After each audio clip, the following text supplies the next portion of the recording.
دوستوں، مولا علی کی پیدائش سب سے مقدس جگہ یعنی خانہ کعبہ میں ہوئی تھی۔ مولا علی باقی بچوں کی طرح نہ ہی رو رہے تھے اور نہ ہی اپنی آنکھیں کھول رہے تھے۔ جب آپ کو رسول اللہ نے اپنی گود میں لیا تب مولا علی نے اپنی آنکھیں کھولی اور مولا علی نے سب سے پہلے رسول اللہ کا چہرہ دیکھا۔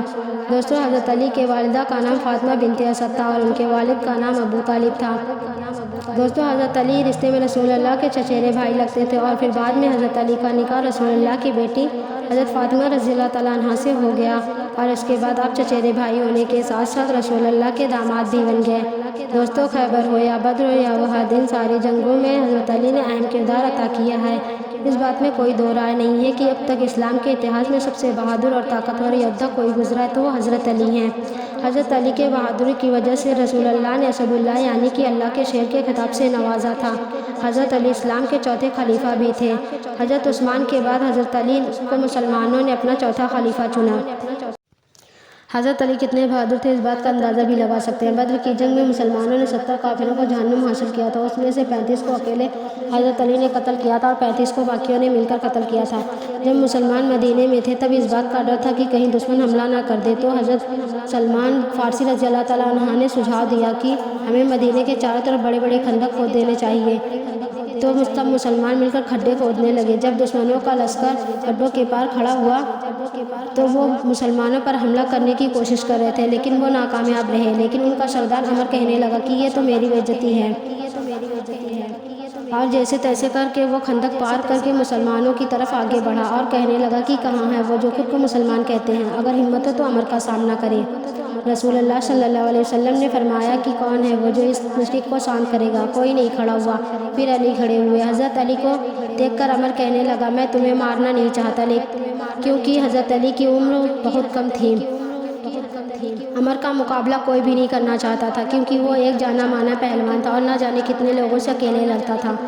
اس نے حضرت علی پر وار کیا اور حضرت علی کی ڈھال ٹوٹ گئی اور حضرت علی کا کندھا گھائل ہو گیا۔ اب حیدر کرار بنا، پلٹ پلٹ کر حملہ کرنے والا شیر۔ جب حضرت علی نے حملہ کرا تو عمر کی ڈھال کو توڑا اور اس کے کندھے کو چیرا اور اس کے جسم کے دو حصے میں جدا کر دیا، اور اس طرح مسلمانوں نے خندق کی جنگ کو بھی فتح کر لی۔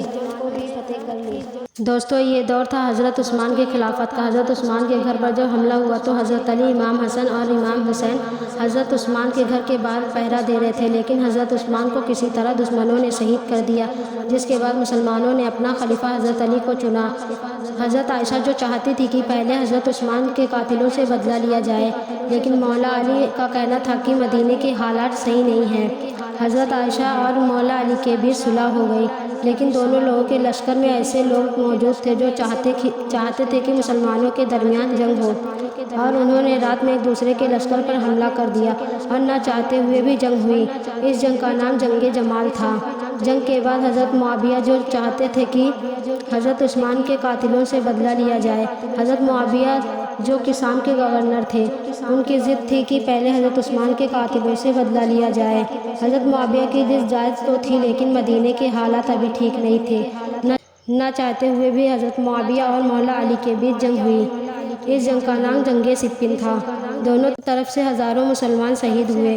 حضرت علی اس جنگ کو پتہ کرنے والے ہی تھے کہ حضرت معاویہ کے لشکر نے قرآن کو اپنے نیزوں پر باندھ کر بلند کر دیا اور کہنے لگے ہمیں قرآن کا فیصلہ منظور ہے، یعنی کہ ہم صلح کے لیے تیار ہیں۔ صلح کے لیے دونوں طرف سے ایک ایک انسان کو مقرر کیا گیا جو قرآن سے فیصلہ کر لے۔ 6 مہینے کا وقت لیا گیا لیکن کوئی بھی فیصلہ نہیں نکلا۔ حکمین کے فیصلے سے پہلے کچھ لوگ ایسے بھی تھے جو چاہتے تھے کہ فیصلہ جنگ سے ہو، نہ کہ صلح سے۔ ان لوگوں کو حضرت علی نے بہت سمجھانے کی کوشش کی لیکن ناکامیاب رہے اور مجبوراً جنگ کرنی پڑی۔ اس میں سے 9 خوارج بچ نکلے اور حضرت علی، حضرت معاویہ اور حضرت عمر بن العاص رضی اللہ تعالیٰ عنہ کو شہید کرنے کی سازش بنانے لگے۔ حضرت معاویہ، حضرت عمر بن العاص ان کے حملے سے بچ گئے، لیکن جب حضرت علی فجر کی نماز پڑھانے کے لیے کوفہ کی مسجد میں آئے تو عبد الرحمن بن مسلم نام کے ایک خوارج نے حضرت علی کے پیشانی پر تلوار ماری اور حضرت علی کو زخمی کر دیا۔ یہ تلوار کئی دنوں سے زہر میں ڈوبی ہوئی تھی۔ کچھ وقت کے بعد گھائل حالات میں حضرت علی کو شہادت نصیب ہوئی۔ حضرت علی نے لگ بھگ 5.5 سال خلافت کی۔ اور سب سے مشکل خلافت کا دور حضرت علی کا تھا۔ سب سے زیادہ بغاوتیں حضرت علی کے خلافت میں ہوئیں، اور اسی طرح دنیا نے اپنے بہادر خلیفہ یعنی کہ ایک بہادر جنگجو اور مسلمانوں نے ایک نایاب ہیرو کھو دیا۔